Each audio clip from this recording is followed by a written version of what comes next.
142 ఏళ్ల test cricket చరిత్రలో మరో అపురూపమైన ఘట్టానికి తెరలేవబోతోంది.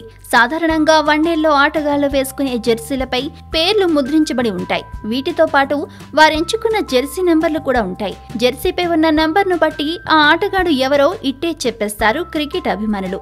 అంతలా అభిమానులకు సుపరిచితం ఆ జెర్సీపై ఉన్న నెంబర్లు. జెర్సీపై 10 ఉంటే సచిన్ అని, 7 ఉంటే ధోని అని, 18 ఉంటే కోహ్లీది అని అభిమానులు టక్కున చెప్పేస్తారు. అయితే టెస్టులో మాత్రం ఇందుకు భిన్నం. 142 ఏళ్ల టెస్ట్ క్రికెట్ చరిత్రలో ఏ మ్యాచ్లో కూడా ఆటగాళ్ల జెర్సీలపై పేర్లు, అంకెలు కనిపించింది లేదు. టెస్టుల్లో ఆడే ఆటగాళ్లు కేవలం తెలుపు లేదా గోధుమ రంగు జెర్సీలు ధరిస్తారు. జెర్సీ వెనుక భాగంలో ఖాళీగా ఉంటుంది తప్ప నెంబర్లు ఉండవు. అంతేకాదు, టెస్టుల్లో టాస్ వేసేటప్పుడు ఇరు జట్ల కెప్టెన్లు బ్లేజర్లతో వెళ్లాలి. అయితే వన్డేలో మాత్రం అలా కాదు. ఈ సాంప్రదాయం త్వరలోనే మారబోతున్నట్లు సమాచారం. ఐసీసీ వరల్డ్ టెస్ట్ ఛాంపియన్షిప్ లో భాగంగా ఈ ఏడాది ఆగస్టు 1 నుంచి ఆస్ట్రేలియా, ఇంగ్లాండ్ జట్ల మధ్య యాషెస్ సిరీస్ ప్రారంభం కానుంది.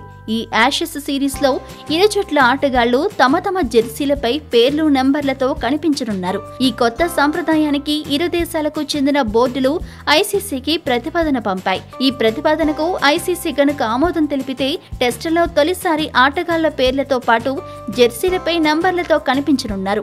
ఎడ్జ్బాస్టన్ వేదికగా జరిగే తొలి మ్యాచ్తో ఐసీసీ టెస్ట్ ఛాంపియన్షిప్ ఆరంభమవుతుంది.